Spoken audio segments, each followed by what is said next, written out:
You may be at the stage in your life where you've been out of the workforce for several years, and for whatever reasons now you want to re-enter the workforce, and so you wonder, well, how do I do it?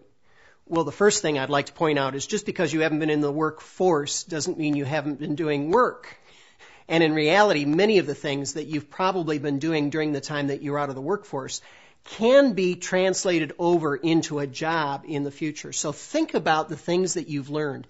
Think about whether it's managing your time or whether it's maybe you're managing children or you're managing schedules. Think about those skills that you've developed that can now translate back into the workforce. And don't be apologetic. Go ahead and when you go to an interview, explain the fact that, I worked probably harder during these years and I learned more about the things that can make me valuable as an employee now.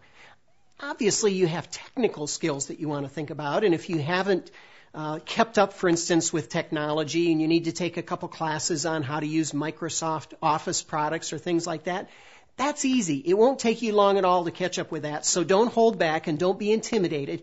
Go to your local community college or go to your local computer store and ask them what courses they have that you could take online and get that over with because you can pick that up quickly. So you've got your natural skills that you've developed through your work. Now you're upgrading your skills so that you're ready to get into the workforce.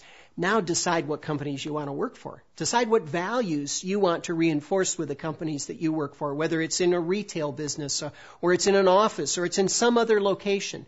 And you pick out 3 companies that you'd love to work for and begin building a relationship with those 3 companies. You know what? You don't need every job opportunity in the world. You just need one, and you're narrowing it down, and what you're telling them is that I'm going to choose you at the same time that you're choosing me. Once you've identified those 3 companies or organizations that you want to work for, start to build a relationship. Don't worry about getting a job the first time you visit them. Go and visit and find out what you can about, do they have an annual report or do they have other material that you can take home and read, and who are the people? One of the greatest people to get to know is the receptionist because they're sort of like a traffic control agent. So build a relationship with the receptionist. Go to the human resource department. Build a relationship before you're asking for a job and begin to dialogue with them, and they will become your advocate, and they'll begin to tell you what jobs are opening up that would be a good fit for you. It's a great way to get going, and you'll find out that you have a lot more to offer than maybe you understood before you started this whole process.